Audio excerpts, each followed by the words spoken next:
Երեք հետևեցիք Գյումրու հարցս երկու պատգամավորներն եմ ողում ցանկալում է թող պատասխանի երեք հետևեցիք Գյումրու քաղաքապետի տեխնացուների բանավեճի հանրային եթերում եւ ինչ տպավորություններ ձեր մոտ, որովհետեւ բանավեճից կարճ ժամանակ անց քննադատությունների կենտրոնում հայտնվեց հենց իշխող ուժի տեխնացուն, թե ինչպես է նա արձագանքում օրինակ ենթադրյալ կոռուպցիայի վերաբերյալ հանցագործության մասին հաղորդում տալու եւ մարդիկ վերլուծաբանները գնահատում էին, որ դա ավելի շատ այսպես մայլի տղեկի խոսակցություններ, քան քաղաքապետի տեխնացուների բանավեճ, էլի շեշտելով, որ այն առաջնահերթությունները, որոնք ձեր ուժն է, հա, հայտարարում կոռուպցիայի դեմ պայքար եւ այլն, ձեր տեխնացուի հայտարարությունները ասում էին, որ հակասում է դրան եւ ըստ փորձագետների դա պաստավկա էր Փաշինյանին պաստավկա արեցին, այսպես ասած։ Ես ճիշտ ասած ծանոթ չեմ ձեր նշած փորձագետների, գնահատականներին եւ մեկնաբաններին եւ չգիտեմ ում մասին է խոսքը։ Բանավեճի ընթացքում քաղաքացիական պայմանագիր կուսակցության Գյումրիի արտահերթ հավաքանուն ընտրությունների տեխնացու Սարիկ Մինասյանը բոլորն էլ տեսան, հնարավորինս փորձեց ներկայացնել այն ծրագրերը, որոնք մեր կուսակցությունը Սարիկ Մինասյանի գլխավորությամբ քաղաքացու քվեն ստանալու դեպքում պետք է իրականացնի Գյումրի քաղաքում եւ լուծի տարիներով կուտակված շատ խորը խնդիրներ։ Ինչ վերաբերում է դրան նախորդող դեպքերի վերաբերյալ ուրեմն հարցադրումներին եւ բանավեճի այդ հատվածին, ես բնավ չեմ կիսում ձեր նշած փորձագետների դիտարկումները, ուրեմն եւ առհասարակ գնահատականները քաղաքացիները այդ բանավեճին պետք է տան մարտի 30-ին մասնակցելով ուրեմն արտահերթ ընտրություններին եւ սա է գնահատական, այլ գնահատականները մարդկանց առանձին գնահատականներն են, ես դրանք չեմ կիսում։ Շնորհակալ եմ։ Նախ բանավեճին նորից անդրադառնալով պետք է արձանագրենք, որ ես հույս ունեմ, որ գյումրեցիները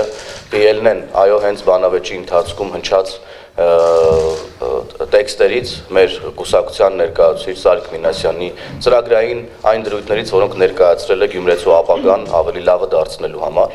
Ինչ վերաբերում է հայտարարություններին, եթե դրանցում կան որևէ դրվագներ, որոնք իրավապահ մարմինների ուշադրությանն արժանի են, ապա ես վստահ եմ, որ դրանք կարժանանան իրավապահ մարմինների ուշադրության, ինչպես բոլոր դեպքերում է լինում, եւ ես այստեղ ինչ որ դավադրությունների տեսությունների դաշտ չեմ ուզի գնալ։ Ինչ վերաբերում է ընտրակաշառքների վերաբերյալ ուրեմն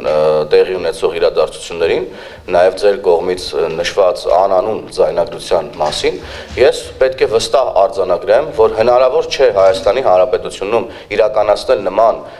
գործողություններ իրավապահ մարմինների կողմից առանց փաստերի։ Այդ փաստի մի մասը որպես այդպիսին այո հրապարակվել է հակակոռուպցիոն կոմիտեի կողմից, եթե ես ճիշտ եմ, եւ ուրեմն բայց ես վստահ եմ, քանի որ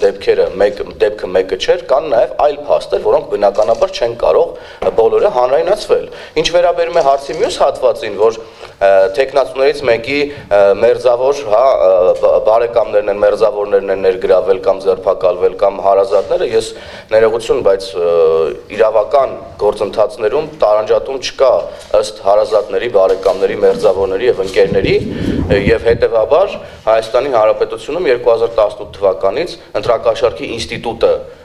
հիմնովին վերացվել է, արմատախիլ է արվել եւ ամեն բան մենք անելու ենք եւ ես վստահ եմ, որ ժողովուրդը թույլ չի տալու, որ այդ ինստիտուտը որևէ մեկը փորձի վերականգնել։ Շնորհակալ եմ։ Արնովանցյան եւ ձեր թողարկության մեկ շատ կարճ է քաղաքացիական պայմանագիր կուսակցությունը Գյումրիում պատրաստ է կոալիցիա կազմել Վարդան Ղուկասյանի հետ։ Եթե դրա հրաժեշտությունն առաջանա։ Ոչ միանշանակ,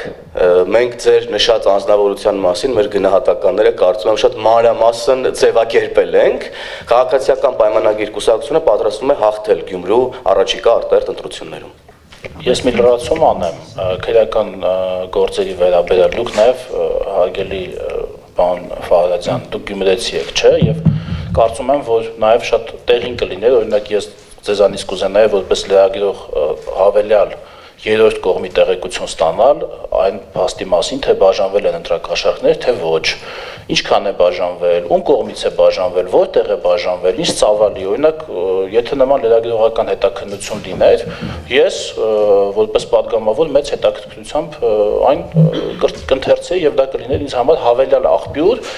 այն համեմատելու իրավաբաններից եկած ինֆորմացիայի հետ, այնպես որ այստեղ նաև մենք ձեր վրա ենք հույս դնում։ 2018-ից առաջ հիշում եք բեզայի ռեցեպտների տակ էին ձևակերպում։ Հիմա հետաքրքիր է հիմա այդ նույն մարդիկ ինչպես են փորձում ձևակերպել այդ նախկին վատ ավանդույթը։